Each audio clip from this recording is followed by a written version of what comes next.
com alegria, então, que vamos dar início à primeira mesa do quarto seminário de História do Romance, promovido pelo Instituto de Estudos da Linguagem da Unicamp.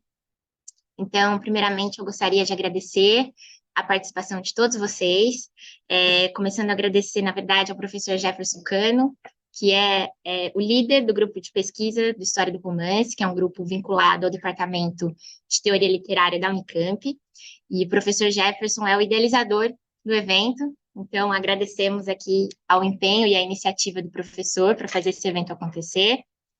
Queria também aproveitar e agradecer as minhas colegas, Larissa Assunção e Júlia Mota, que fazem parte aqui da comissão. Tem sido um grande prazer trabalhar ao lado de vocês, acho que o trabalho em equipe está funcionando, está sendo muito bom. E agradecer aos nossos comunicadores que se dispuseram a compartilhar a pesquisa de vocês com a gente. Essa mesa, inicialmente, ela era para ser feita de forma totalmente presencial, então agradecemos a colaboração de vocês por terem topado continuar no formato remoto, né, e continuar participando no evento aqui com a gente, e agradecer aos ouvintes, que acho que esse ano a gente teve um recorde, né, um número recorde de inscritos, tivemos mais de 100 inscrições, e acho que talvez a maior vantagem do formato virtual seja essa, né, de poder ali alcançar um público maior.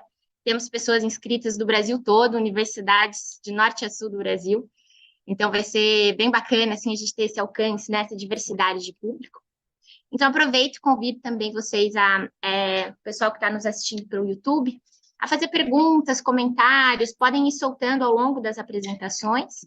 A ideia é que primeiro a gente, né, que todos os comunicadores apresentem inicialmente, e depois a gente abre para um debate. E vocês que estão nos assistindo aí pelo YouTube estão mais do que bem-vindos a participar e a mandar comentários, perguntas, certo? Hoje, então, nós temos 3 apresentações. O Rodrigo, infelizmente, não pôde participar. Então, em vez de 4, nós vamos ter somente 3 apresentadores. Pedimos aí uma média de 15 minutos. Sei que...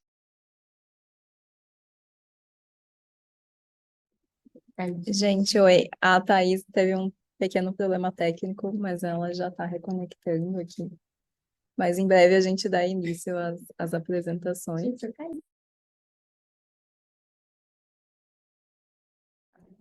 Oi, gente. Como a Thaís já estava bem no finalzinho da fala, eu já vou começar a minha apresentação.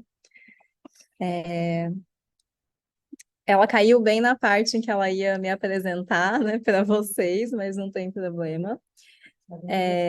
Meu nome é Larissa, eu me formei aqui no IEL, fiz graduação, fiz mestrado, fiz doutorado. Agora eu sou pós-doc na Universidade de São Paulo, na USP. Vocês devem estar vendo a minha tela agora. Bom, né, e na minha pesquisa que eu realizo na USP, que é financiada pela FAPESP, eu tenho trabalhado com a circulação de obras de língua alemã no Brasil do século XIX. E hoje eu vou falar com vocês sobre uma das fontes que eu utilizo na minha pesquisa, que são os periódicos, os jornais, né, os jornais em língua alemã. E eu vou falar especificamente sobre um jornal específico, que é o Illustriertes Sonntagsblatt. Bom, antes de entrar propriamente nessa minha fonte, eu queria trazer um pouco do panorama teórico, né, e do contexto histórico também, dentro do qual minha pesquisa se localiza, né, e no qual ela se baseia. Então, quando eu estou falando aqui de circulação de impressos, eu estou pensando bastante na circulação dos livros e da leitura, né, na história dos livros e na importância de compreender em qual contexto e de que maneira textos literários, livros, contos e novelas circularam e foram recebidos em contextos específicos por seus leitores, né? Aqui eu trouxe até uma citação do Chartier, que discute justamente o fato de que cada obra está ancorada em práticas e instituições do mundo social. Esse periódico sobre o qual eu vou falar circulou especificamente no final do século XIX. Então, eu estou falando de um período, né, de avanço tecnológico, de alfabetização um pouco maior, né? É claro que ainda havia muitas pessoas analfabetas, mas a alfabetização foi avançando ao longo do século XIX. Estou falando de avanço da tecnologia de impressão, né? A gente teve o avanço das litografias que facilitavam a impressão de figuras. e isso favoreceu também a circulação de periódicos ilustrados, né? E aqui eu estou falando também de um contexto de publicação de um periódico brasileiro em língua estrangeira, porque esse era um periódico publicado, na verdade ele era impresso na Europa, mas ele circulava no Brasil em alemão, né? O que foi favorecido pelo contexto de imigração da Europa para o Brasil ao longo do século XIX, né? Então, levantamentos mostram que até meados do século XX, mais de 600 periódicos em alemão circularam no Brasil. Bom, aqui eu vou falar sobre esse periódico, que é o Illustriertes Sonntagsblatt. Ele foi fundado em 1882, então bem no finalzinho do século, pelo Karl von Clausewitz, né? E ele era um complemento a um jornal maior, de maior circulação, que era o Clausewitz Deutsche Zeitung. Ele circulava principalmente no Rio Grande do Sul, mas ele conseguia atingir outras regiões do país também por meio de correspondentes, e ele trazia sempre notícias do Brasil e do exterior, tendo como objetivo principal, favorecer a publicação de textos ficcionais de autores de língua alemã, né, focando principalmente no público de imigrantes que tinham o alemão como língua materna. O Koseritz, que é quem fundou esse jornal, era ele mesmo um imigrante alemão que veio ao Brasil na década de 1840 e já tinha, na época de fundação desse periódico, trabalhado em outros jornais do período, como o Eco do Sul, né, o Deutsche Zeitung, a Gazeta de Porto Alegre e o Jornal do Comércio. Então, ele escrevia tanto para periódicos em língua alemã quanto para periódicos em língua portuguesa. Eu queria explicar um pouco também sobre qual era o formato desse periódico, né? Então, ele tinha 4 páginas, ele não era um periódico muito, né? Os volumes, os números não eram muito longos. As primeiras páginas traziam sempre um texto literário, geralmente um pedaço, algum trecho de algum romance, ou um conto, ou uma novela. Eu vou falar mais sobre isso daqui a pouco. As páginas 2 e 3 traziam textos com ilustrações, né, de pequenas notícias e acontecimentos da Europa e do Brasil. E a página 4 normalmente tinha um conteúdo bem satírico, que era próprio dos periódicos ilustrados desse final do século XIX. Então, ele trazia sempre pequenas charadas, alguns diálogos humorísticos. Eu trouxe aqui um exemplo para vocês, né? Então, aqui na minha direita, vocês conseguem ver um professor numa sala de aula alemã, ali, uma sala de aula bem europeia, né? E aí tem esse pequeno diálogo humorístico, né? Em que o professor faz uma pergunta para as crianças, né? Que seria: quando as crianças de Israel saíram do Mar Vermelho, o que elas fizeram?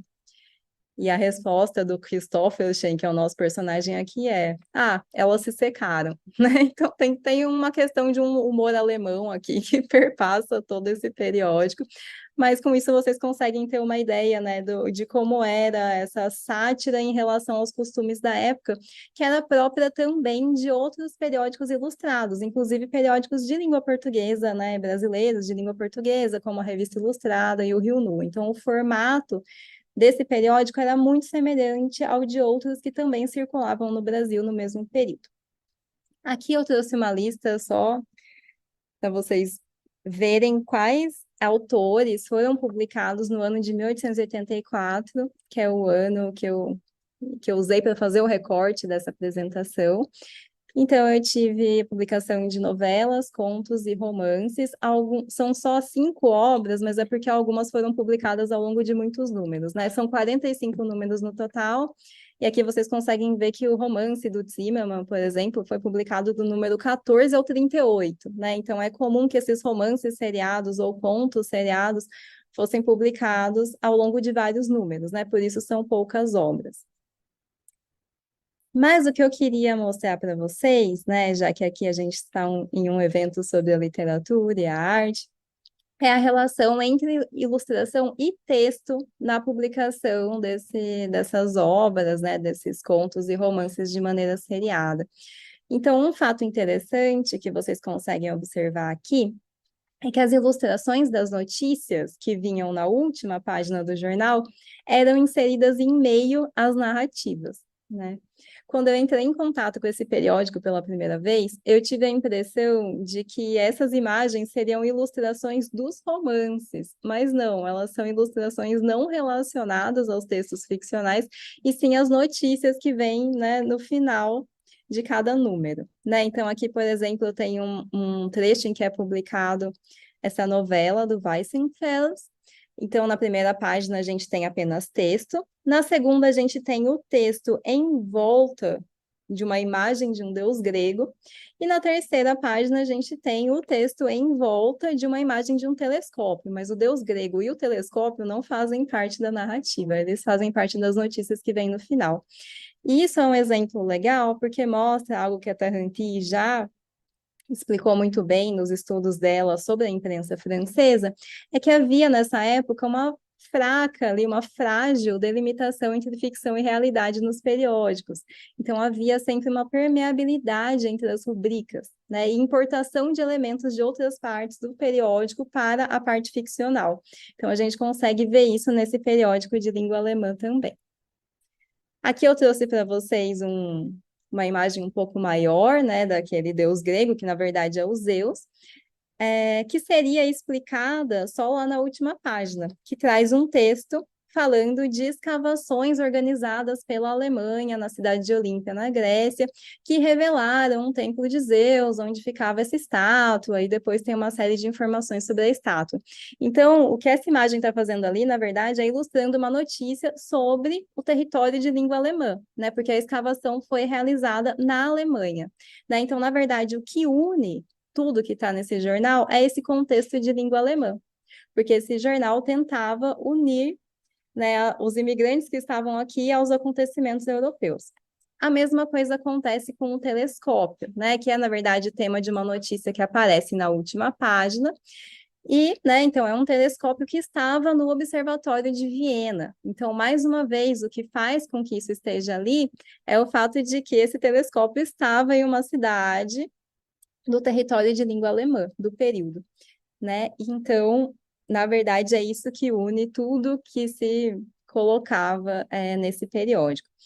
Vocês conseguem ver aqui na parte direita, também ao lado direito do slide, que tem uma imagem de uma moça aqui, né, ao lado da notícia sobre o telescópio. Porque na parte de notícias também eram inseridas imagens ali no meio do texto. Essas imagens normalmente eram aquelas que eu mostrei para vocês já quando eu falei do exemplo do professor, da piadinha do Mar Vermelho, que normalmente ilustram situações cotidianas da época e são acompanhadas por um diálogo satírico, né? Então aqui tem uma conversa, aqui tem moças caracterizadas com roupas de camponeses europeus, né? Ela está segurando um ganso ali, aparentemente morto, na mão também.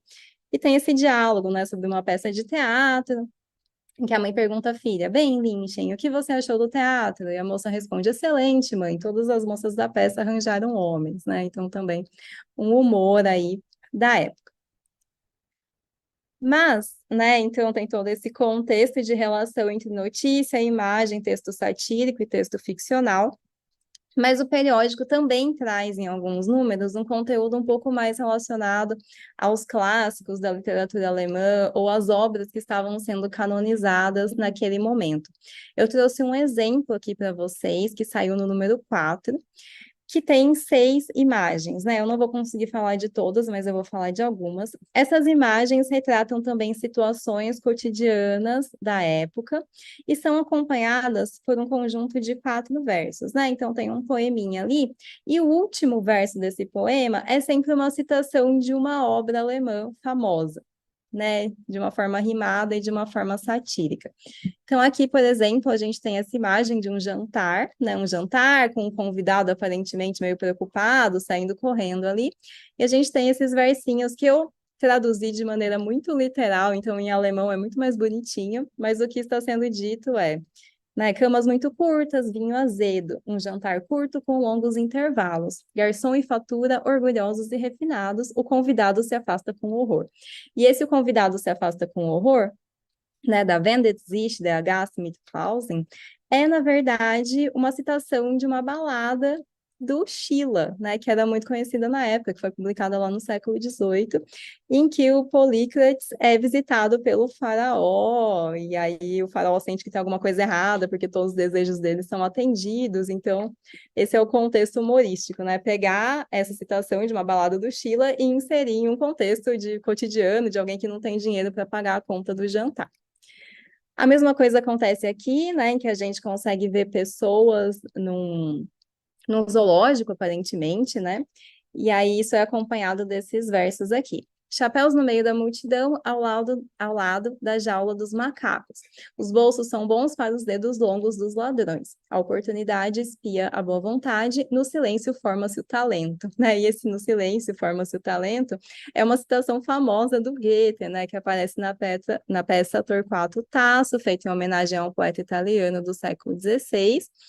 E aqui eu trouxe a citação completa, né? A tradução para o português é essa: no silêncio forma-se o talento, o caráter no turbilhão do mundo, né? Então, essa frase também é tirada de contexto para falar de roubo de carteiras nos zoológicos. Aqui a gente tem também um homem representado, né, com uma garrafa de vinho, parecendo um pouco embriagado, e a gente tem a presença desses versos, né? Um infortúnio amargo me afeta, alguns sobem, outros vão para trás. Embora minha mente aspire à imortalidade, aqui é o lugar onde eu sou mortal. Mais uma vez, uma citação do Scylla, né? Que é um trecho da peça Dom Carlos, e essa é uma fala na peça que é uma citação de algo que o rei está dizendo para a rainha, né? Então, essa citação aparece em um contexto muito elevado na peça original, né? Que o rei está com ciúmes da noiva ali, né? E fala: Nossa, você é a única pessoa capaz de gerar esse sentimento em mim, você faz com que eu me sinta mortal. E isso é usado, né, para falar de uma pessoa embriagada no bar, né? E, por fim, já que o nosso tempo é escasso, esse é meu último exemplo que eu queria mostrar para vocês, que é uma citação do Fausto, que aparece em um contexto de uma pessoa ali aparentemente sendo cobrada por dívidas, né? Talvez com problemas para pagar as contas. E a gente tem esse verso, né? É isso mesmo, é o primeiro, mas não tenho um florim. Senhor Schneider, sim, e vocês, ilustres senhores, eu tenho paciência, vocês devem se acalmar. Papai vem ao mercado de lã e paga minhas dívidas. De tempos em tempos gosto de ver o velho, né? E esse von Zeit zu Zeit sehe ich den Alten gern é uma citação do Fausto, né? Para quem já leu, vai se lembrar, é uma parte do prólogo do Céu, quando o Mefistófeles está conversando com o Altíssimo, né? E o Altíssimo se dirige a ele, eles estão conversando ali sobre o poder que o Mefistófeles teria para acabar com a humanidade. E aí o Mefistófeles responde ao Altíssimo, né? Que veja uma outra vez o velho com prazer, romper com ele é que seria errôneo. Aqui eu trouxe a tradução para o português dessa obra.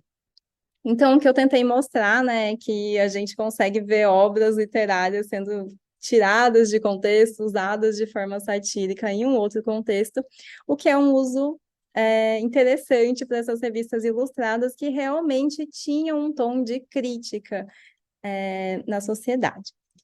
Então, com base no que eu apresentei super rapidamente, mas que a gente pode discutir melhor na hora das perguntas, a gente conseguiu ver que o Illustriertes Sonntagsblatt é um periódico que unia, então, a imagem e o texto e permitia, assim, ao leitor construir novos sentidos para trechos retirados de textos literários, que é o que a gente acabou de ver, entrando em contato com a cultura e com a literatura de expressão alemã. Além disso, esse periódico exemplifica o uso, né, o avanço das técnicas de impressão de imagem, como as litografias, que estavam em voga no momento de sua publicação e que permitiam, né, a inserção de ilustrações em meio ao texto literário, que foi justamente o que a gente viu aqui, né, o texto literário servindo como moldura para as ilustrações colocadas normalmente no meio da página. Isso mostra também a relação existente entre as diferentes partes do jornal, né? Então, essa questão da permeabilidade, que eu mostrei também. E, né, por fim, a gente consegue ver como as informações contidas nesses jornais de língua estrangeira que circularam no Brasil do século XIX trazem indícios sobre a circulação de impressos e sobre a forma como eles foram recebidos em solo brasileiro. Então, essa foi a minha contribuição. Eu agradeço a oportunidade de apresentar minha pesquisa e a atenção de vocês. Obrigada, Larissa. a gente deixa as perguntas, então, o debate para o final. Vou passar agora a palavra para o Gilberto Araújo, que é doutor em letras vernáculas, né, na área de literatura brasileira pela Universidade Federal do Rio de Janeiro, e atualmente é professor adjunto de literatura brasileira na mesma universidade. O título da apresentação do Gilberto é O Ilustrador em o Ateneu. Gilberto, fica à vontade, vou passar a palavra para você. Certo, Thais, muito obrigado. Bom, boa tarde a todas e a todos. Agradeço a recepção, principalmente ao professor Jefferson Cano, pelo aceite da comunicação. E sempre é uma satisfação, né, expandir para outras universidades a nossa pesquisa, que é tão solitária. Só resumidamente, né, essa apresentação que eu vou fazer hoje é um corte radicalíssimo de uma pesquisa que eu venho desenvolvendo há mais ou menos 6 anos, dedicada à produção, digamos, visual e gráfica do Raul Pompeia, em várias frentes, né? Seja nos jornais, desenhos esparsos, ilustrações. E como a gente tem aqui o tempo bastante curto, eu decidi fazer um recorte muito direcionado. Então, vou falar apenas de O Ateneu e de O Ateneu apenas um único desenho, como forma de otimizar aqui o meu tempo. Então, o título é O Ilustrador em O Ateneu, né? Então, começaria dizendo que eu vou ler, para que o tempo aqui, chargista, caricaturista, capista, ilustrador, vinhetista e crítico de arte são algumas facetas da prolífica atuação de Raul Pompeia no âmbito das artes visuais. Dessa produção se destacam os desenhos que ele preparou a lápis para ilustrar a segunda edição de O Ateneu, seu romance mais famoso, e essa segunda edição saiu em 1905 pela Francisco Alves, 10 anos após o suicídio do escritor, que ocorreu, como todo mundo sabe, em 1895. Então, esse volume de 1905 apresenta uma complexidade semiótica pioneira. Ele é narrado em primeira pessoa, como nós já sabemos, mas eu acredito que esse livro agregue a essa função de narrador a função de ilustrador, né? Que é uma categoria que, assim, deixa de pertencer a um domínio externo ao livro e se torna, de algum modo, pertencente ao espaço intradiegético, né? Por isso o título da minha fala é O Ilustrador em o Ateneu e não O Ilustrador de o Ateneu. Como a primeira edição do livro, em 1888, não apresentava ilustrações, o acréscimo dos desenhos na edição de 1905 instaura uma intermedialidade inovadora. Para adequar o assunto ao alcance dessa apresentação, eu optei, como disse, pelo estudo de um desenho específico, que é o desenho número 9 do caderno de desenhos a lápis do Raul Pompeia, que hoje está depositado na Biblioteca Nacional e que é essa que vocês veem aqui, e é um desenho que foi inserido no capítulo 3 da edição da Francisco Alves. Para contextualizar, essa imagem se reporta a uma aula de natação em que o narrador, Sérgio, recém-matriculado no Ateneu, é supostamente afogado pelo Sanches. Esse menino, Sanches, é maior e mais velho, e, tendo ou não praticado essa agressão, ele salva o Sérgio e se aproxima muito dele, tornando-se uma espécie de tutor intelectual e um inconveniente iniciador erótico.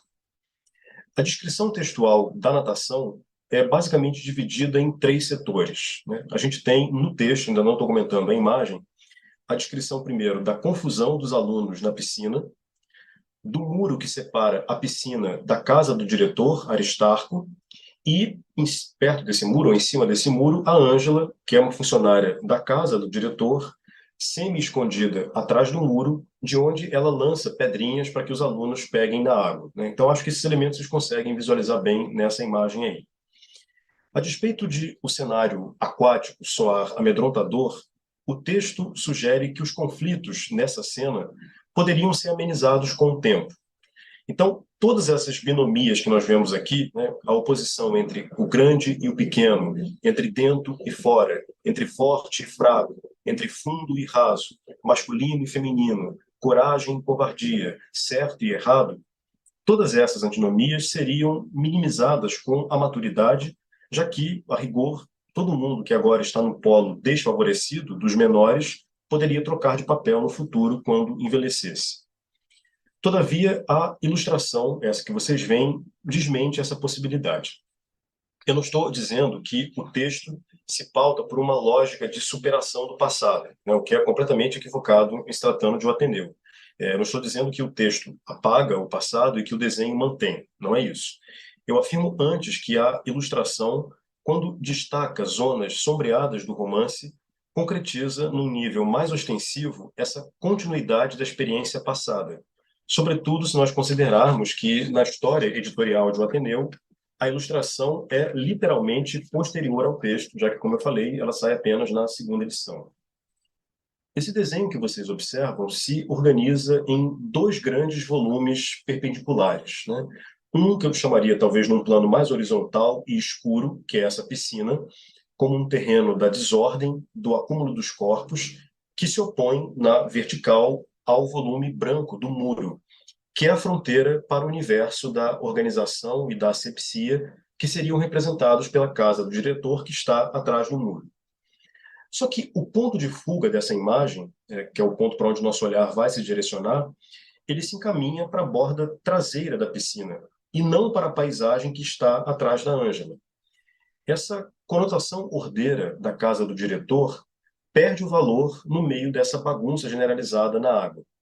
Então, aquilo que no texto é enfocado, a casa do diretor, torna-se obscuro e praticamente invisível no desenho do Pompeia. Olhando mais atentamente para esse desenho, vocês notem que esses rapazes, no primeiro plano, se dispõem em diferentes direções e sentidos, né? Você tem aqueles da traseira, lá na parte funda da piscina, eles se apinham no mesmo canto. Então é como se esse primeiro plano aqui, onde os meninos estão à beira da piscina, fosse mais dispersivo e o fundo muito mais convergente, né? O que sinaliza essas distinções entre os mais velhos e os novatos. A essa mistura de corpos que a gente observa, eu também acho que há uma espécie de multiplicidade de olhares, que é um aspecto não tão destacado no romance, já que o narrador insiste, né, no texto especialmente, que os olhares basicamente se convergem para essa moça chamada Ângela.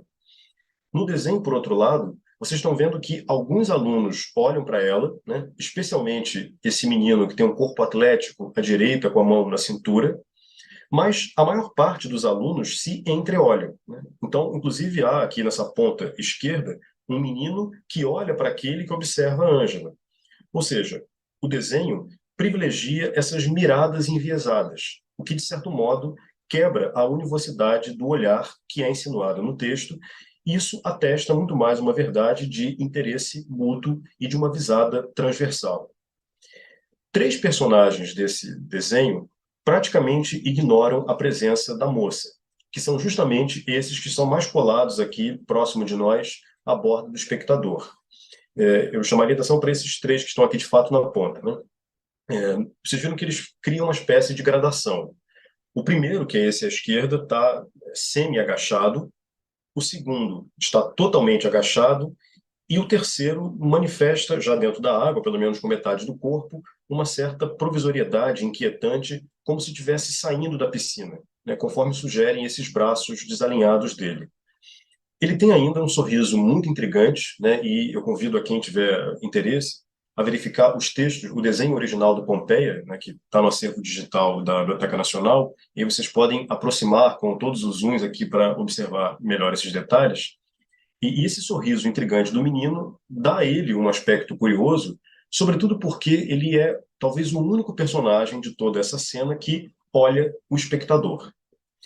Ora, se o Sérgio, o nosso narrador, no tempo do evento narrado, ainda pertencia ao grupo dos meninos menores, o mais esperado era que, se o desenho assumisse a perspectiva dele, a angulação fosse feita pela parte rasa da piscina que estava atrás, né?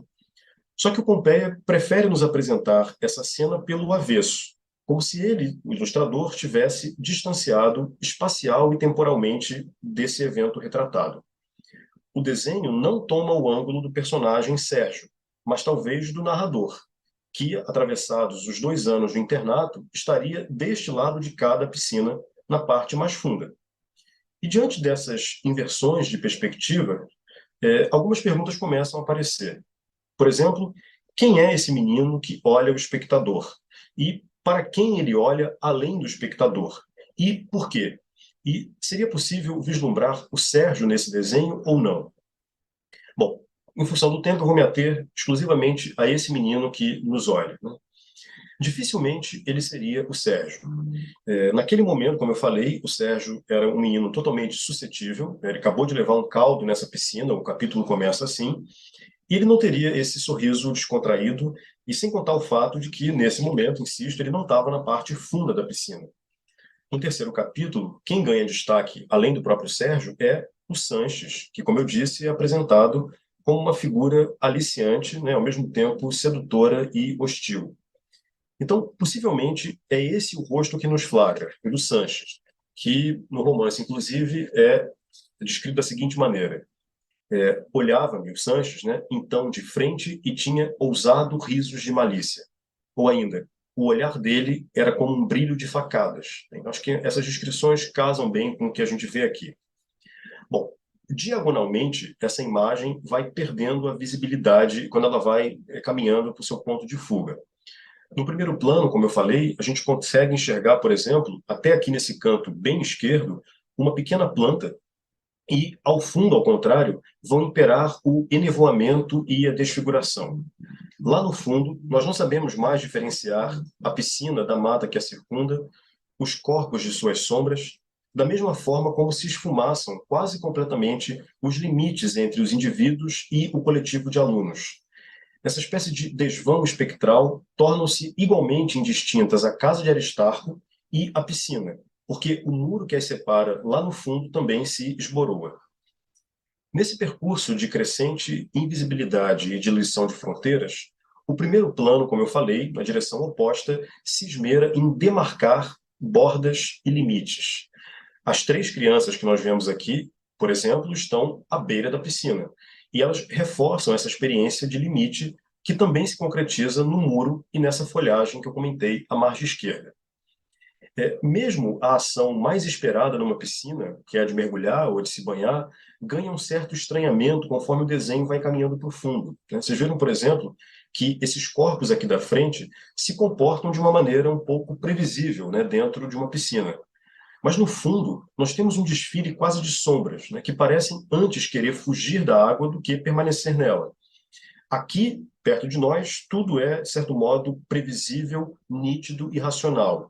Lá nós temos o lógico e o ilógico e o inexplicável. Vocês viram, inclusive, que os alunos têm atitudes muito estranhas, né? Alguns se encaminham para o muro, como se quisessem bater a cabeça ali. Um outro se pendura numa espécie de cipó, ali no canto direito superior. Então, quanto mais próximo do espectador, mais visível é a cena. Como se o ilustrador quisesse reforçar o limite representacional. Ou seja, ele como se isenta desse jogo mimético. E eu poderia dizer que entre esses dois planos, que na falta de um nome melhor estou chamando de primeiro plano e de fundo, a passagem de uma a outra é marcada por um menino, que vocês veem aqui cruzando a piscina em diagonal, né? Ele mergulha ali atravessando a cena, e ele é literalmente um divisor de águas, né? Ele separa o nítido do opaco, o evidente do fantasmagórico. Paralelo a ele, se vocês descerem os olhos aqui para o canto direito da imagem, né, vocês vão ver que há um pedaço de um banco, né? Grosso modo, eu diria que esse banco, junto com aquele corpo do menino e quase próximo daquele muro, eles formam uma espécie de três paralelos, né? Então, se o fundo da imagem aponta para o pouco visto, esse garoto na borda que nos olha acena ao invisível, né? Àquilo que não se quer ou não se pode mostrar ou representar. Ele aponta para alguém que, atrás desse banco que nós vemos, quer apreender a cena, mas manter o anonimato. Então, quando esse menino flagra o presente da enunciação, ele ironiza e, em certo grau, ameaça o Sérgio mais velho, que tenta, de certo modo, até atacá-lo. Esse é o momento, por exemplo, em que o Sérgio vai dizer que o Sanches, que naquela época era um menino que gostava de meninos, hoje se tornou um grave engenheiro. Um comentário muito malicioso, como se ele quisesse, de fato, alfinetar o menino que tinha dado o caldo nele no passado. Ou seja, nessa ilustração, o invisível Sérgio do presente, que é esse que está aqui do mesmo lado que nós, seria visto pelo Sanches do passado. Dentro dessa lógica da nebulosidade do interdito, e mesmo para preservar a identidade desse grave engenheiro, o desenho não permite a total identificação de Sanches com o menino à direita. Tudo que eu falei até agora, como eu disse, fica num campo da especulação ou da aproximação, né? Algumas descrições do romance nos levam a essa espécie de colagem desse menino ao Sanches, mas nada é certeiro. Nós somos convidados a sentar no banco, observar e xeretar. E ao fazermos isso, nós também somos olhados, fisgados em nosso delito de intromissão. O olhar desse menino que mira o espectador não alveja apenas a nós, espectadores, mas ele tem uma força deítica que alcança outras duas entidades, o narrador e, em grau mais sutil, o ilustrador. Na carreira de um escritor como Raul Pompeia, sempre muito ativo no campo das artes visuais, inclusive com um desejo manifesto de autoilustração dos seus poemas em prosa, das Canções Sem Metro, não seria exagerado pensar que Raul Pompeia conferisse destaque à figura do desenhista e ilustrador no seu romance de maior sucesso e que seria, como de fato foi, o seu primeiro e único livro ilustrado, e eu arriscaria dizer que talvez seja o primeiro caso de ficção autoilustrada na literatura brasileira. A ilustração em O Ateneu, portanto, sendo ou não motivada por uma encomenda do editor Francisco Alves, atendendo ou não a um quesito meramente editorial mercadológico, também pode ser entendida como um componente estruturante. Ou seja, o desenho não seria apenas uma segunda camada posteriormente sobreposta à matéria narrada. Ele operaria, na verdade, rasgos no tecido narrativo, tanto para problematizar e multiplicar seus sentidos, quanto para sublinhar essa presença clandestina de um ilustrador, que, a partir dessa segunda edição, que é a ilustrada, passa a compartilhar com o narrador a autoria de O Ateneu, não mais um romance apenas verbal, mas talvez verbo-visual. Embora as ilustrações não estivessem previstas desde a primeira edição, a anterioridade não é, nesse caso, um argumento suficiente para considerar esses desenhos um mero suplemento decorativo do texto. No momento em que as ilustrações passam a existir, elas se tornam coparticipantes do romance. É possível sondar outras pistas de que Sérgio possa ter se tornado um ilustrador a partir da segunda edição, né? O que conferiria a esse livro um caráter muito mais processual, né? Como se o personagem e o narrador ganhassem outras camadas dentro do repertório editorial do livro. Eu vou hoje me ater a uma única pista para atender o tempo, que é justamente o fato de o narrador Sérgio constantemente realçar o seu talento para o desenho, né? E, de fato, o romance confere ao ato e ao gesto de desenhar um protagonismo que nós conseguimos entrever no capítulo 7, por exemplo. Para refrescar a memória, nesse segmento, o Sérgio é convidado, como todos os alunos do colégio, a fazer um desenho do Aristarco, né, que todo mundo se recorda, é extremamente vaidoso, e os alunos teriam assim, a possibilidade de desenhar, o tema seria livre, desde que todo mundo desenhasse ele próprio, né? E esses desenhos seriam expostos na escola. Quando o Sérgio começa a fazer ali o seu rascunho do diretor Aristarco, ele acaba se perdendo e o que sai é uma cabra, né?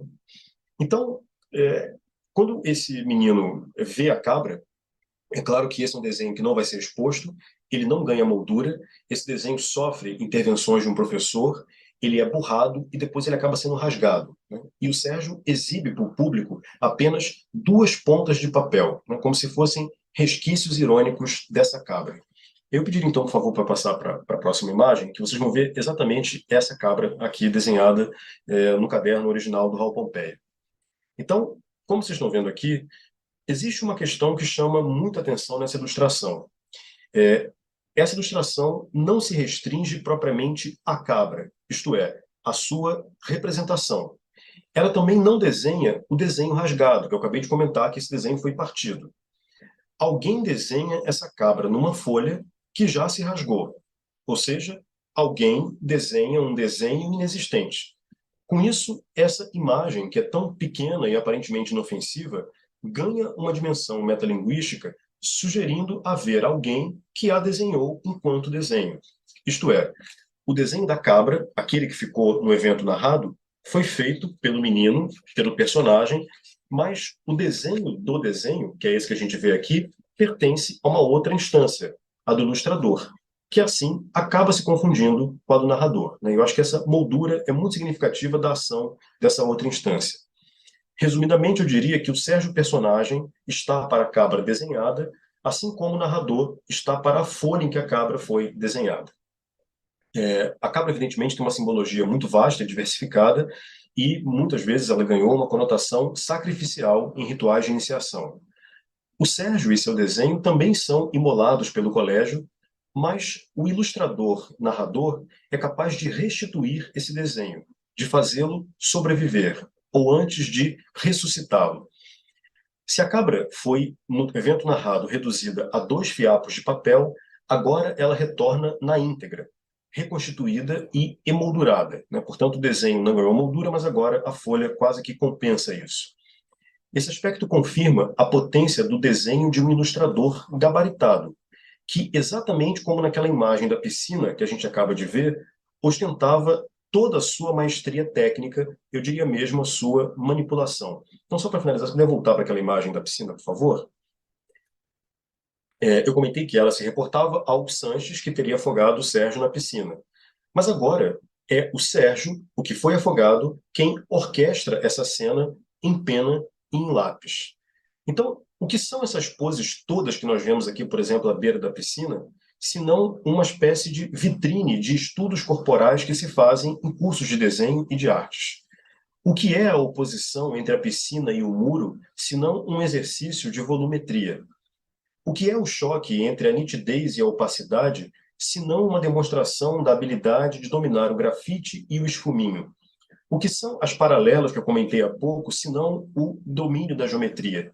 O que é o rosto de Sanches, se não a assinatura camuflada do ilustrador?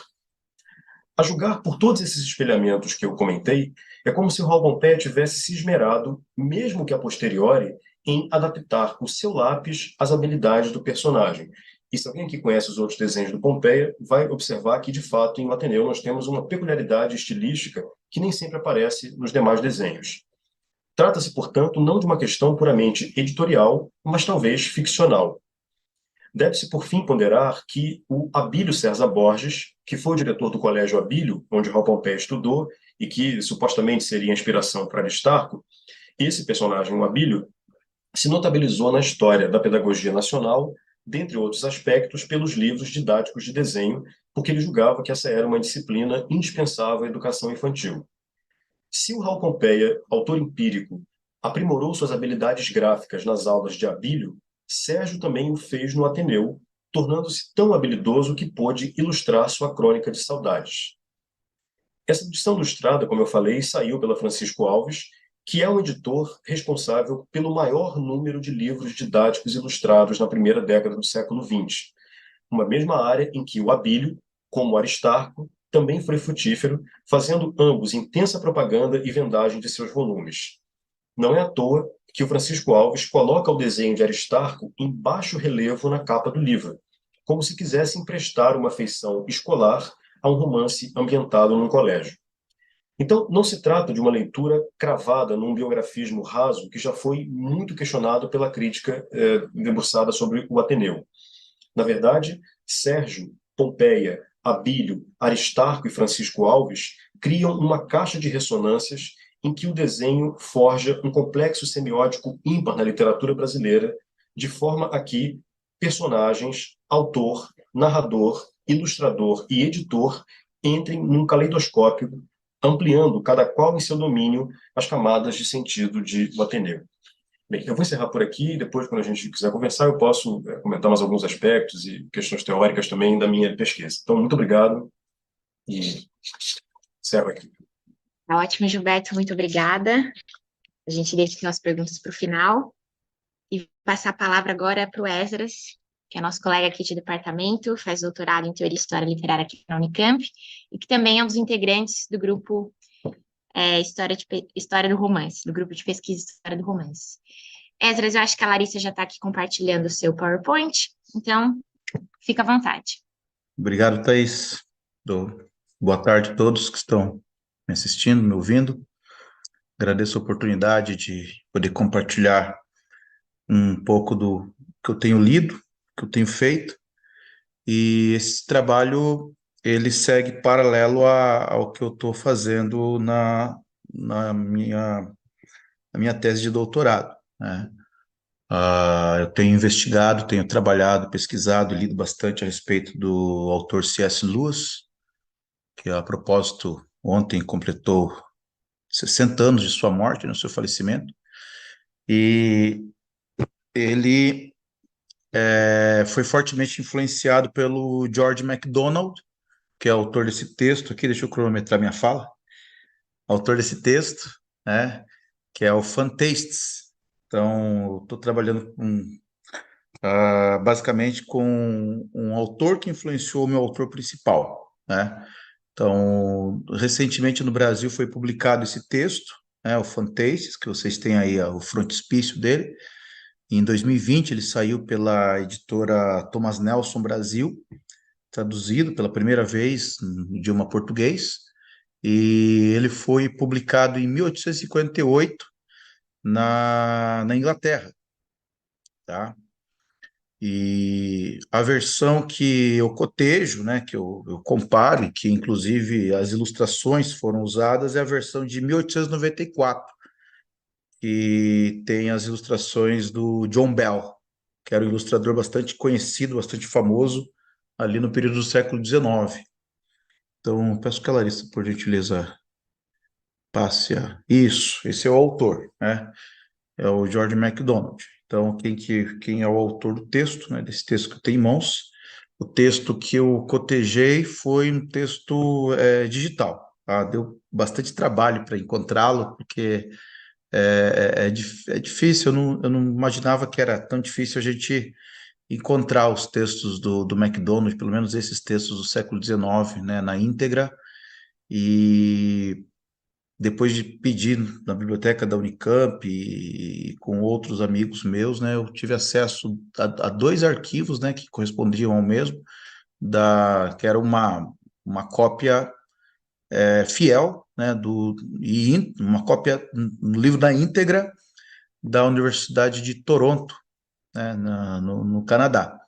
E assim eu consegui comparar, né, as ilustrações, eu consegui ler o texto e fazer a crítica que eu vou apresentar para vocês nesses minutos poucos que me restam. Então, George MacDonald, o autor do texto Fantastes, foi um poeta, romancista, professor e ministro evangélico escocês da Igreja Congregacional.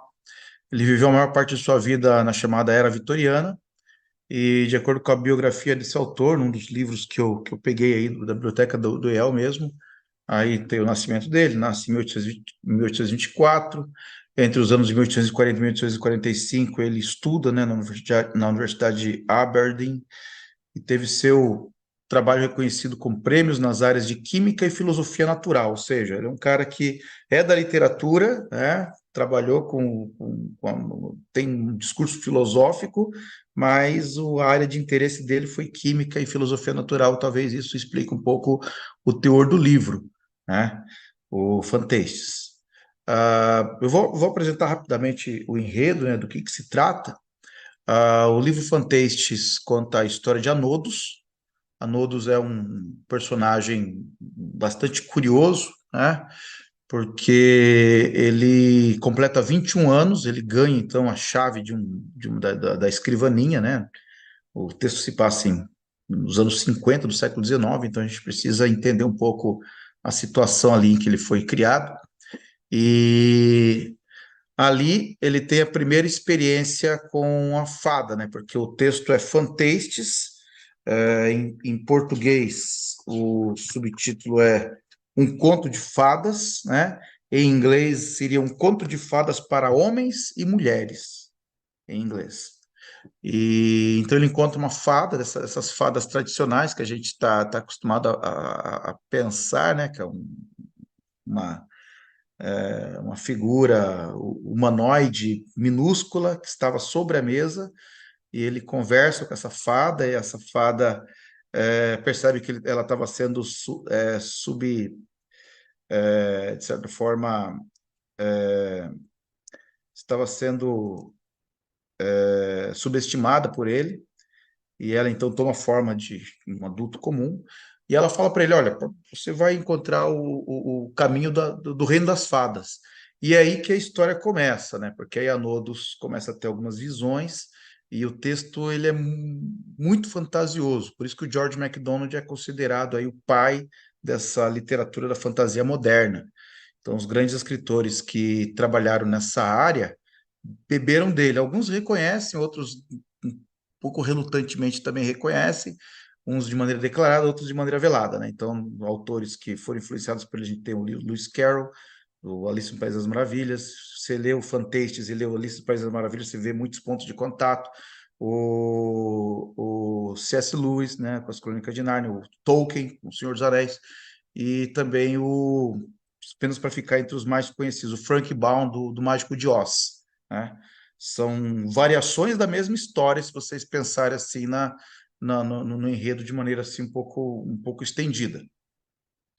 E Anodos começa, então, esse caminho, né? Que, inclusive, é um texto que tem uma forte influência do próprio Dom Quixote, do Cervantes, o, o, A Viagem de Gulliver, do Jonathan Swift, e talvez o que esteja mais próximo do campo de atuação do George MacDonald, O Peregrino, do John Bunyan.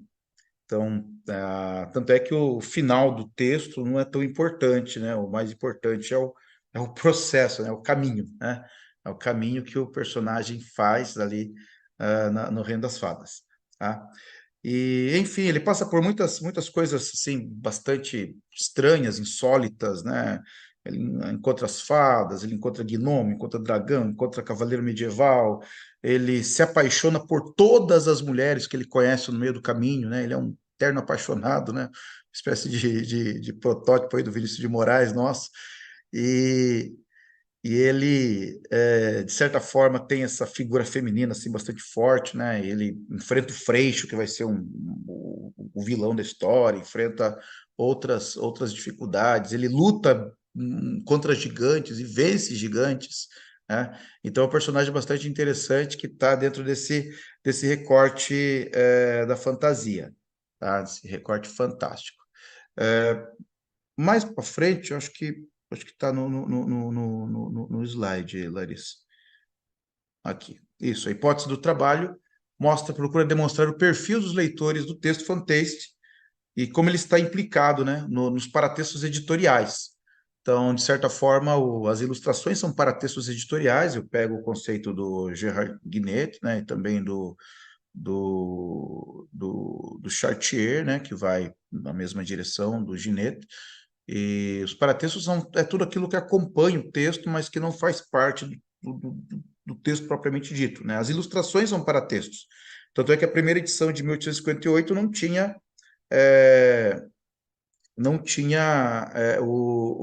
as ilustrações. A de 1894 já tem, tá? Depois, essas ilustrações serão mudadas em 1905, porque ele falece em 1905, e o filho dele, que não gostava dessas ilustrações, de fato são desenhos estranhos, embora o John Bell fosse um ilustrador bem conhecido, então o filho dele muda, na edição de 1905, as ilustrações do texto, né, que são as que perduraram aí por décadas a fio, tá? Mas, de maneira assim bastante curiosa, a edição brasileira se utiliza das ilustrações de 1894, por isso eu peguei essa edição, tá? Então, os paratextos que mais ocuparam nossa atenção são as ilustrações, né, da edição atribuída a John Bell, assim, por meio da análise dos paratextos editoriais internos, que vai ser o texto primário, faremos o cotejo entre a edição de 1894 e a nossa versão brasileira aqui, né, de 2020, tá? Rapidamente, né, falei sobre o Anodos, falei sobre a importância do George MacDonald, ele, de certa forma, caiu no ostracismo, ele não é tão reconhecido quanto deveria por conta da sua fértil produção literária, que esse aqui é apenas um dos textos, mas ele é conhecido também por outros textos.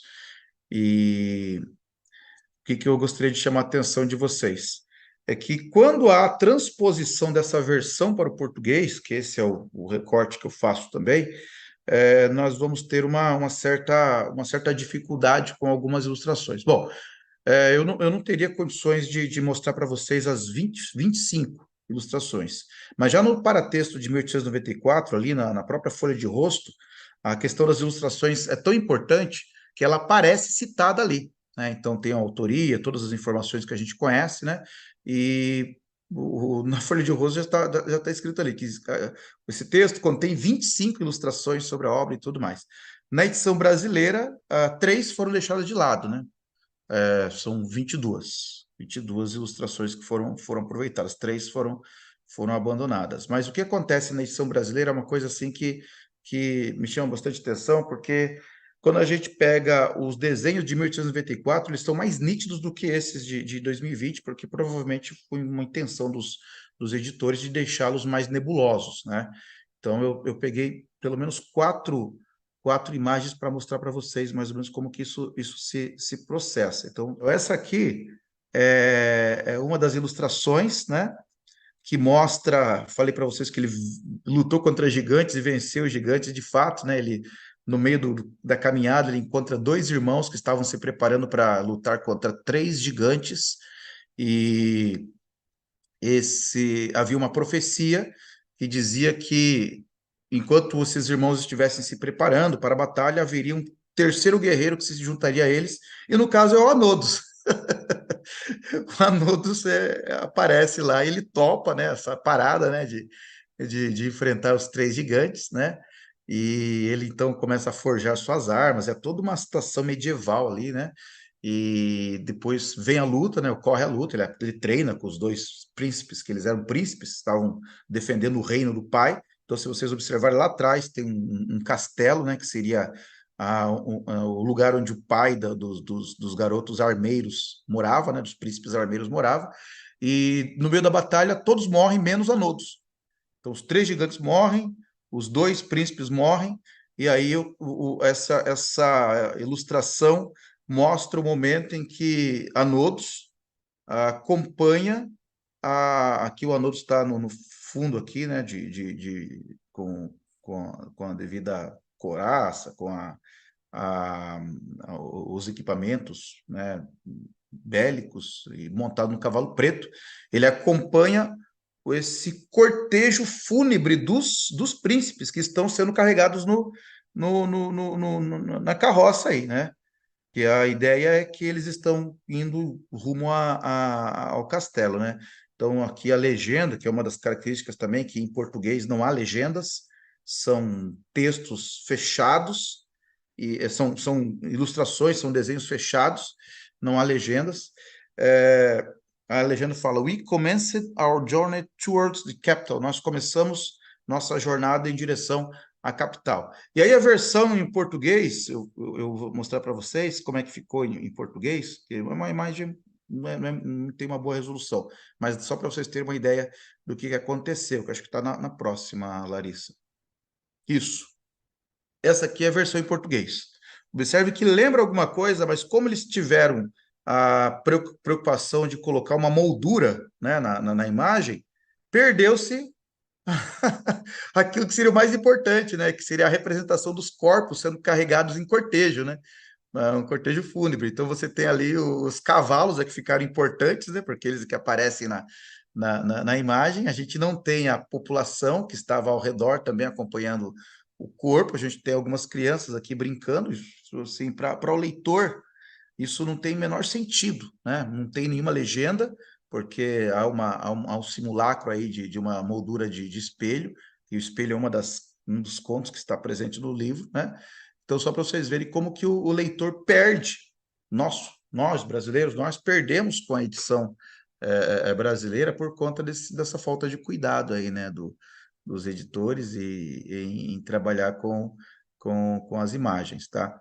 E, rapidamente eu vou só mostrar mais uma imagem para vocês, que é aqui, esse aqui é bem interessante, né? Aqui essa aqui é uma senhora, uma anciã, que o Anodos encontra também no meio do caminho, é uma das poucas pessoas que o recebem bem, né? E ela tem uma cabana, e o recebe, trata dele e tudo mais, e ele se apaixona pela senhora, uma senhora que tem 200 anos, não sei, né? É cheio de marcas no rosto, assim, né? Da velhice e tal, né? Então ele quer, quando ele conhece a senhora, ele quer beijar a senhora de imediato. Então, Anodos, ele era assim, bastante atirado. E ela tá com uma roda aqui, né, de tear, e vocês têm aqui todo o mecanismo aqui, tá tudo, tá mostrado, dá para você entender, né?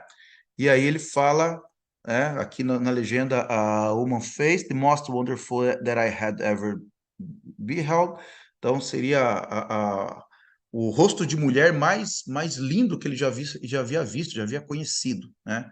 Por conta do coração, ele se apaixona por aquilo que ela representa, do cuidado, uma espécie de mãe para ele, né? E tudo mais.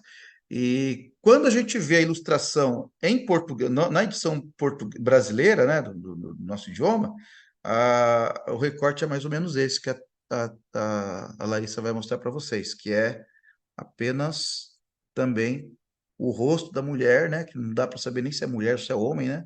Não tem aqui, a gente perde o detalhe da roda de tear, a gente perde, assim, fica apenas. Dá para você perceber, você consegue entender mais ou menos se você lê a narrativa do que se trata, né? Mas mesmo eu lendo a narrativa, eu tive dificuldade de interpretar essa imagem, né? Então a gente perde bastante, tá? Considerações finais. O texto está aberto, né? Ele já caminhei bastante com ele, já temos várias páginas escritas, inclusive o aspecto teórico que eu não apresentei para vocês, que eu estou trabalhando Wolfgang Isser, e gostei bastante da perspectiva do Isser, inclusive, o Roger Chartier. E as considerações finais que eu gostaria de trabalhar com vocês é o seguinte, que o perfil de leitor dá para ser percebido a partir desses paratextos. Na edição de inglesa, nós temos um leitor muito mais infantilizado. Tanto é que as imagens são imagens que remetem às fadas, a maioria delas são imagens infantis. A própria capa apresenta uma das imagens de ilustração do miolo do livro, enquanto que no Brasil a capa é aquela que eu mostrei para vocês lá no começo da apresentação. Volta lá, por gentileza, Larissa. Lá na primeira página, né? Que é essa aqui, né? Essa é a capa que a gente tem que mostra o Palácio do Reino das Fadas, lá ao fundo, né? E faz questão de dizer que o C.S. Lewis faz a introdução. Na verdade, ele não faz, ele escreveu um livro sobre, e a introdução desse livro é usada como introdução desse texto, né?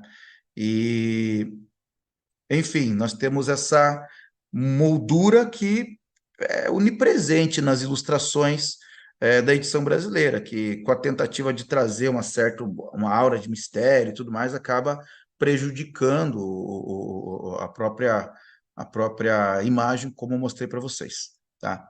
Então, agradeço a atenção de vocês, só um pedacinho daquilo que eu tenho lido, tenho visto e tenho refletido. Obrigado, até mais. Obrigada, Esdras.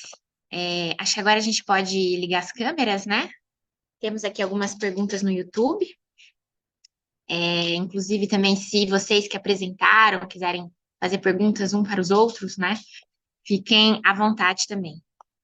Vou pegar algumas perguntas aqui no YouTube pela ordem. Uma pergunta para Larissa. Salim Santos quer saber se as obras publicadas no periódico, ao lado das ilustrações, costumavam ser da época ou eram obras já consagradas. E se a presença de notícias verídicas ao lado de obras ficcionais reforçava um tipo de efeito de real em relação à literatura. Muito obrigada, Thaís, pela mediação. Muito obrigada, Salim, pelas perguntas, que são ótimas perguntas. Eu acho que eu vou começar pela última, que é mais fácil de responder. Então, sim, eu acho, né? Eu até me apoiei rapidamente no texto da Tarranti, que fala muito sobre isso, sobre essa permeabilidade das rubricas e sobre o quanto os textos ficcionais estavam relacionados ao que aconteceu na época. A Tarranti, quando ela fala disso, ela está falando de um contexto bem diferente do meu, porque ela está falando dos periódicos franceses e do folhetim, né? Então, lá na França era muito comum que as obras ficcionais fossem publicadas no rodapé do jornal, que não é o que acontece nesses jornais de língua alemã, nem os que circulavam aqui, nem os que circulavam na Alemanha, que normalmente trazem as obras seriadas publicadas ao longo, né, da página toda e não apenas no rodapé. Mas eu acho que é possível se aproveitar, né, dessa reflexão que ela faz para pensar, sim, nessa permeabilidade. Eu acho que o leitor, são hipóteses, é claro, eu não encontrei registros de leitores desses jornais ainda, mas eu imagino que o leitor que estivesse tendo contato com o texto ficcional e visse uma imagem ali de um fato real inserida dentro do texto ficcional, né, tivesse uma impressão de que a fronteira entre realidade e ficção não era tão restrita assim, ou não era tão fixa assim, né, e estivesse inserido tanto por meio do texto ficcional, quanto por meio dessa imagem de uma notícia de algo que estava se passando no mundo real, nesse contexto de língua alemã, né? Então, se sentisse parte do que estava acontecendo ou do que estava sendo publicado na Europa do período. E com isso eu já consigo o gancho para responder a sua primeira pergunta. Então, a maior parte das obras que eu citei, que foram publicadas de maneira seriada nesse periódico, são obras contemporâneas, publicadas ou na década de 70 ou na década de 80, de autores que são até relativamente conhecidos, que aparecem nas histórias da literatura alemã, mas que não são como os autores já consagrados no período, né? Em um outro momento da minha pesquisa, eu tive a oportunidade de comparar as obras que são citadas nesse periódico com obras que aparecem em outras fontes primárias com as quais eu trabalho, como os catálogos de biblioteca, os catálogos de livreiro, os documentos pessoais de leitores, e eu vi que nenhum desses autores publicados em periódicos como o Illustriertes Sonntagsblatt, mas também outros periódicos de língua alemã que circulavam no Brasil no período, como o Allgemeine Deutsche Zeitung, por exemplo, que é um outro periódico com o qual eu trabalhei, nenhuma dessas obras aparece nesses catálogos, né, que trazia normalmente obras mais consagradas, né, que fazem parte do cânone alemão até hoje, como obras do Goethe, do Schiller, do Augusto Lafontaine. A gente vai ter muitas obras do Christoph von Schmidt, principalmente no contexto educacional, porque ele escrevia muitas obras infantis. Libeskind, o Heine, o Herder. Então, esses são os autores que aparecem mais nesses contextos de uso dos clássicos da literatura alemã ou de autores mais canonizados.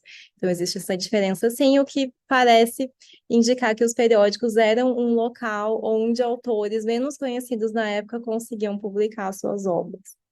Então, resumidamente, é isso. Muito obrigada pelas ótimas perguntas. Eu vou aproveitar o gancho, vou fazer uma rápida pergunta para a Larissa, porque a gente tem perguntas também para os outros participantes.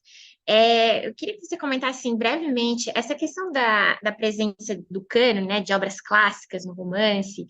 Não seria também, apesar de, como você mostrou, existe ali, né, uma espécie de sátira, uma brincadeira do cotidiano com obras clássicas, mas a presença desses autores renomados, Goethe, Schiller, etc., não seria também uma forma de legitimar esse jornal, assim, de conferir uma certa importância à circulação desse periódico, inclusive porque, como você mesmo comenta, né, eles colocam notícias do Brasil, mas também do exterior, então é esse jornal que está atento, né, mostrar para o seu público que eles sabem do que falam, sabe?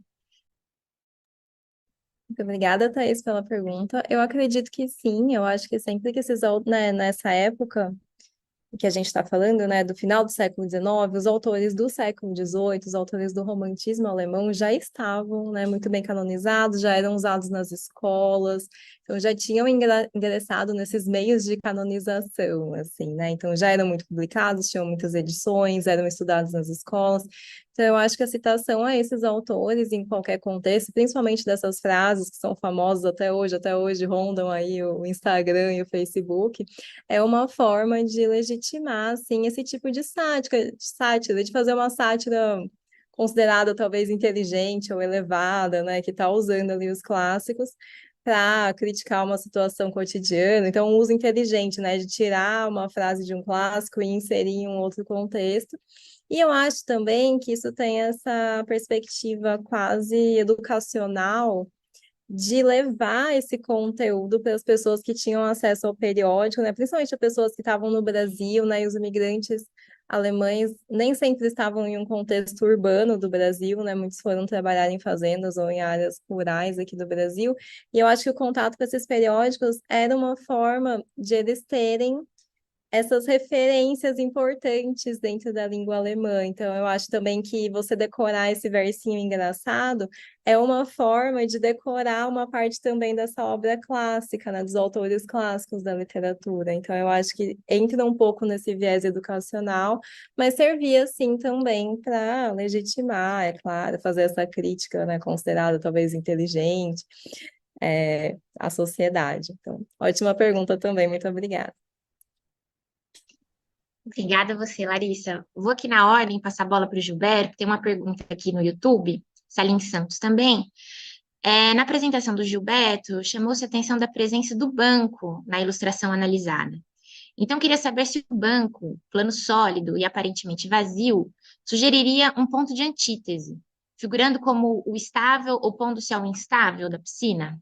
Bom, Salim, muito obrigado pela pergunta. Você sabe que a sua questão é um motivo que me toca muito, porque eu suponho que as ilustrações do Ateneu possam, em algum momento, ser lidas até a partir de certos motivos, né? E o banco é um motivo presente em pelo menos 3 ou 4 ilustrações importantes. E, normalmente, o banco, quando é retratado em cenas coletivas, por exemplo, há algumas cenas de sala de aula, eles são bancos que marcam, evidentemente, uma hierarquia, professor-aluno, e uma estabilidade muito forte, né? Mas, em oposição, eu acho que há 2 momentos em especiais em que o banco aparece, né? Nessa ilustração e em uma outra, que alguns aqui talvez conheçam, é uma cena de um recreio, em que tem ali o Sérgio com o Bento Alves, e eles se entreolham no recreio e um deles está sentado em um banco, né? Curiosamente, esses 2 bancos têm pontos em comum, né? Os 2 são retratados de uma maneira enviesada, né? Ou seja, eles nunca são inteiriços, e os 2, se vocês observarem depois essa mesma imagem que eu mostrei, ele tem uma espécie de recorte no pé, né?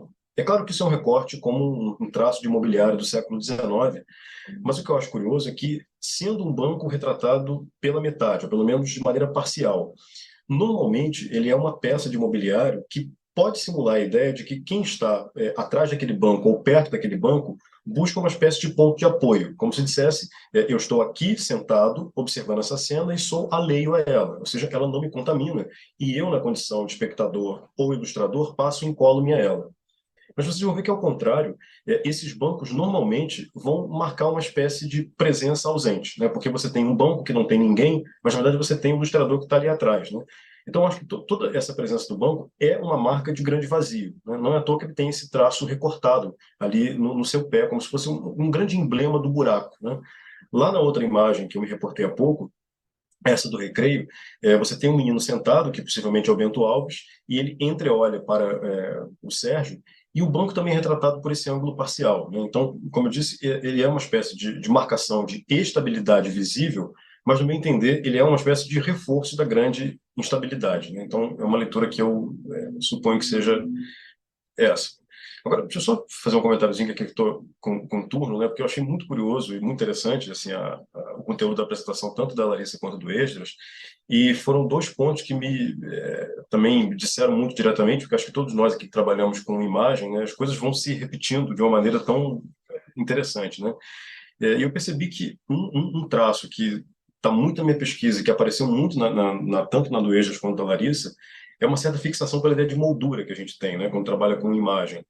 E na Larissa eu achei muito bom porque há uma espécie de inversão, né? A gente normalmente tem a moldura como a parte visual e o texto literário às vezes contido por ela, e o seu é o contrário, né? A literatura fazendo a moldura daquela imagem, e de uma imagem que parece muito arbitrária, né? Que é maravilhoso, né? Porque você cria uma ideia de moldura em que a moldura em geral é arbitrária, agora é o contrário, né? O conteúdo. E o Eixos falou aqui sobre essas transformações das ilustrações, né? É uma coisa que eu também passo em relação ao Ateneu, né? A gente tem os desenhos a lápis do Pompeia foram radicalmente alterados nas ilustrações em livro, né? Não pelo efeito da moldura, mas por mudanças técnicas também que se realizaram ali, né? Mas aí o que eu estava pensando em relação à moldura é que talvez no caso da Larissa a moldura seja uma coisa muito mais expansiva, né? Como se ela abrisse a imagem para outros significados, e a edição ilustrada do Esdras, ela sufoca, né? Parece que ela corta, como você disse ali, os pedaços importantes da ilustração, né? Então é bem legal como são 2 ideias de moldura bem, bem diferentes, mas foi maravilha. Inclusive, eu tenho uma pergunta também para o Gilberto e para o Esdras. Vou só aproveitar o gancho da pergunta do comentário que o Gilberto fez, que o Lucas Barreto comentou durante a apresentação do Esdras também, a questão do design do livro, nessa tradução brasileira que a gente tem aqui, a importância das imagens inteiras, né? Que, como você mostrou aqui, Esdras, elas são cortadas, né? Falando dessa ideia da moldura que o Gilberto trouxe. Então, não sei se você quer comentar a respeito disso, Esdras, e aí depois eu pergunto aqui, eu faço algum. Aproveito e pergunto para o Gilberto para você também. E a Larissa, se quiser comentar, fazer alguma intervenção sobre o comentário. Sobre o recorte das imagens, é isso? Isso, então, pegando o gancho do que o Gilberto falou e o Lucas Barreto apontou aqui. Existe uma lógica, assim, existe uma lógica do porquê que as molduras têm um simulacro de um espelho, né, ou de um quadro mesmo, né, porque uma das histórias que eu não comentei, mas o Anodos ele caminha lá e tal, ele chega no Palácio das Fadas, aí ele tá sozinho lá, e ele encontra uma biblioteca dentro do Palácio das Fadas. Imagina que coisa curiosa, né? É uma viajação total, né? E aí ele tem acesso a essa biblioteca, e nós que somos de letras, nós amamos biblioteca, né? Então, imagina, se estivesse lá, ficaria lá 200 anos sem problema, né? E ele então começa a ler as narrativas que estão nesse castelo. E uma delas é de um jovem que comprou um espelho. Esse espelho, ele foi, de certa forma, persuadido pelo vendedor a comprar, né? Teve um desconto e tudo mais, né? Um espelho mágico. Ele leva esse espelho, deixa esse espelho na casa dele, e, para surpresa dele, desse espelho sai uma moça bonita. Desse espelho sai uma moça bonita que não tem contato com ele, mas ele a vê. E à medida que ele a vê, ele se apaixona por ela, então ele fica bolando ali uma maneira de poder interagir com ela. Ele começa a mudar a configuração dos móveis da sala e tal, né? E depois ela volta para o espelho e desaparece, ele não tem contato, não tem chance de contactá-la. Então, as molduras desse texto fazem referência direta, né, a esse objeto, né, que faz parte da narrativa. Mas o leitor que está ali na livraria, eventualmente, ele não sabe disso. Né?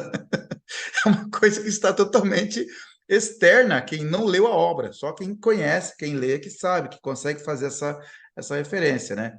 Então, a gente tem prejuízo, né, por conta dessa inovação dos nossos editores, sim, não há um prejuízo, tanto é que as ilustrações são sufocadas, você tem detalhes importantes que se perdem na percepção. E o que eu interpreto? É que, como aparentemente esse livro é publicado no Brasil, tendo como recorte um leitor adulto e não a criança, não é um conto de fadas para você ler lá no primário, né? É para o leitor adulto, né? Então, pensa-se que o adulto não vai dar muita bola, não vai dar muita importância, né, à ilustração. Então, aí carece de provas, mas é uma possibilidade de leitura, né, do porquê que a gente tem esse recorte. Eu considero assim uma violação, né, ao texto, né? Se você está usando, seja honesto, né? Ou contrate um novo ilustrador, porque a ilustração é um paratexto, não faz parte do texto original. Então, contrata outro ilustrador e toca o barco, né? Mas obrigado Eu pela pergunta. eu ia aproveitar, Esdras, e fazer uma pergunta para você. A primeira, pelo que eu entendi, o romance está em 58, mas a primeira edição ilustrada sai em 94, né? Sim. E aí eu queria te perguntar, assim, nesses quase 40 anos, né, talvez o que a gente entenda hoje como literatura de fantasia, é sido um gênero que começou a se tornar um pouco mais popular, né? A gente tem, por exemplo, a publicação de Alice no País das Maravilhas em 65. E você sabe dizer, eu acho que isso é uma discussão que o Gilberto também trouxe com relação às ilustrações do Ateneu, né? Você sabe dizer se o autor, MacDonald, ele interferiu nessa edição, teve uma colaboração dele? Por que você acha que demorou quase 40 anos para, de fato, sair uma edição ilustrada, talvez para atrair mais leitores? Qual foi a participação do autor nesse novo formato, assim? Então, o McDonald's teve muitos problemas pessoais, né? Então ele tinha as lutas internas dele, né? Então é interessante essa dramática vida dos autores do século XIX, né? Ele passou de dificuldade, ele era clérigo congregacional, mas ele não era muito, ele não acreditava tanto assim, né, para ser pastor, então ele foi gentilmente convidado a sair da igreja, aí ele passou a viver como, e ele era botânico, né, ele entendia muito, a história se passa na floresta porque ele, a formação dele é de botânica, ele entendia das coisas, e então ele tem essa preocupação de se sustentar, de trabalho. Ao mesmo tempo, ele influencia outros autores. Por exemplo, Lewis Carroll o consulta antes da publicação de Alice no País das Maravilhas, por exemplo. Ele é uma espécie de mentor do Lewis Carroll, pessoal. O Lewis Carroll reconhece nele uma certa autoridade e tudo mais, né? Mas ele buscou essas ilustrações querendo enriquecer o texto e vender melhor o texto, obviamente, por uma questão financeira, né? Então ele é o interlocutor, né? Ele consegue conversar com o John Bell, que era um ilustrador. John Bell era um grande ilustrador da época, era o Gustave Doré lá da época na Inglaterra, né? Ele era um cara importante, né? E ele consegue convencê-lo, né, a fazer as ilustrações. O problema é que o filho dele não gostou, né? Depois que ele morre, a primeira coisa que o filho dele faz é jogar fora as ilustrações, né? E contrata um outro, que é o Arthur Greaves, acho que é o nome dele, acho que é Arthur Greaves, não lembro. Mas ele contrata um outro ilustrador e essas outras ilustrações é que acabam vigorando aí no século XX. Mais uma questão de necessidade de vendagem de livro mesmo e de sobrevivência dele própria, né? O George MacDonald. Tá certo, Esdras. Muito obrigada. Tem uma última pergunta para o Gilberto. Gilberto, queria te ouvir falar um pouco sobre Raul Pompeia enquanto crítico de arte. Pergunto isso porque eu estou trabalhando atualmente com Gonzaga Duque, né? Você deve conhecer um dos primeiros críticos de arte que a gente teve.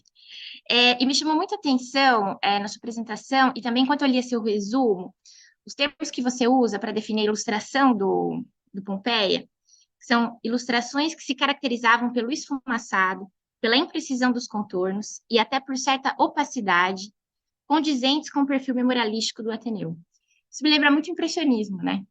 Assim, até enquanto você falava um pouco dessa questão da indefinição ali, que remete um pouco ao passado, né? Essa falta de precisão do romance ali. Queria saber se o Pompeia chegou a escrever a respeito desse movimento estético na França, se ele teve algum contato. E você acha que Raul Pompeia, enquanto autor, atento a esses debates das artes visuais, né? Você acha que ele se vale desses debates para pensar a criação artística, né? Porque aqui você está falando também do ilustrador, né? Desse artista enquanto personagem, enquanto criação dentro do romance. Então, você acha, como é que você vê essa relação entre Raul Pompeia enquanto crítico de arte e romancista ali? Como é que essas duas facetas se interligavam? Bom, Thaís, é maravilha. Eu, claro, também adoro Gonzaga Duque, já lateralmente passei por ele várias vezes, né? Não só pela crítica de arte, mas pelo romance também, Mocidade Morta, adoro. Os contos também, do Horto de Mágoas, mas o Pompeia é uma coisa curiosa, assim, porque é como se ele, de alguma maneira, quisesse criar uma espécie de incompatibilidade entre os perfis dele, né? Então, por exemplo, toda vez que ele se representa na condição de desenhista e ilustrador, ele cria uma espécie de autodistanciamento, né? Como se dissesse, a minha carreira é a literatura e essa outra coisa que eu faço em diversas frentes é um pouco provisória, né? Isso, estou falando da parte produtiva dele, criativa, né? Mas, curiosamente, em relação à crítica de arte, ele tem uma atuação imensa, né? Assim, a quantidade de texto do Pompeia. Ele estudou uma coluna chamada Pandora, né, durante mais de 2 anos, em que ele frequenta os ateliês de todo mundo, né? Então, Berardinelli, Aurélio de Figueiredo, todos os grandes ali, Rodolfo Amoedo, dos quais ele privava a amizade, ele era amigo de todo mundo, né? Então, é muito interessante como ele tem uma atuação muito forte ali, mas isso ele tenta, de certo modo, criar algumas barreirinhas para a sua própria obra. E eu acho que um emblema muito forte disso, em termos assim, da vida prática dele, é que no mesmo ano em que ele se torna diretor da Biblioteca Nacional, digamos, a referência letrada, ele se torna professor de mitologia na Escola de Belas Artes, né? Então, acho que fica bem um emblema de quanto ele estava ali transitando entre os dois aspectos. Em se tratando dessa espécie de contaminação, eu acho indiscutível que haja, né? Por exemplo, mesmo no Ateneu, a gente tem um personagem que é o Dr. Cláudio, né, que faz uma conferência ali dentro, que para alguns é uma espécie de súmula dos ideários do Pompeia, ele propõe um esboramento entre as artes que é uma questão para ele muito forte, né? Por exemplo, o Ateneu, a gente sabe que é a obra-prima dele, mas o que ele desejava que fosse sua obra magna eram as Canções Sem Metro, que ele queria publicar, todas ilustradas por ele, num livro colorido, né? Então você tem essa atmosfera que tem uma memória simbolista e que também está próximo do impressionismo, que aparece ali nesse contexto. Mas, em relação ao comentário de obras, curiosamente, o Pompeia, como crítico de arte estrito sensu, se atém muito mais aos brasileiros do que aos estrangeiros, né? Então, você vê uma presença ali, evidentemente, de uma pintura francesa, sobretudo anterior um pouquinho ao impressionismo, né? Ele cita muito Daumier, que são autores de que ele gosta mais, mas os impressionistas, curiosamente, não tanto, né? Você vê presenças dos impressionistas, talvez via literatura. Então, aquilo que passou ali pelos Goncourt, que é uma coisa que ele conhecia um pouco mais, isso tem uma presença ali mais intensa, mas não como crítica de arte, assim, digamos, aprimorada, né?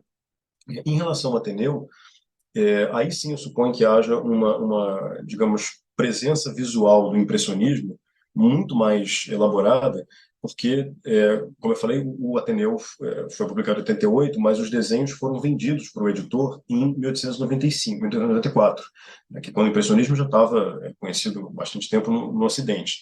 Então, você vê uma diferença muito clara, por exemplo, entre os desenhos do Pompeia da década de 80, né, que tem um corte muito mais realista, e esses que são da década de 90. Né? Então, acho que aí é uma espécie de conciliação de forças, do mesmo tempo que é um vaso comunicante com a estética impressionista que está ali, mas é também uma espécie de apropriação dessa estética para o uso dela no romance, que tem esse perfil, né, memorialístico, como eu falei.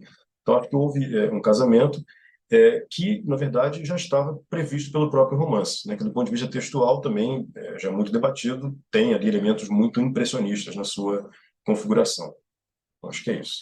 Acho que é bom saber que o Gonzaga Adulto está em alta de novo. Maravilha. Perfeito, Gilberto, obrigada. Gostaria de agradecer aos três, excelentes apresentações. Temos vários elogios aqui no YouTube. Parabéns a todos pelas apresentações, foram incríveis, maravilhosos, apresentações perfeitas.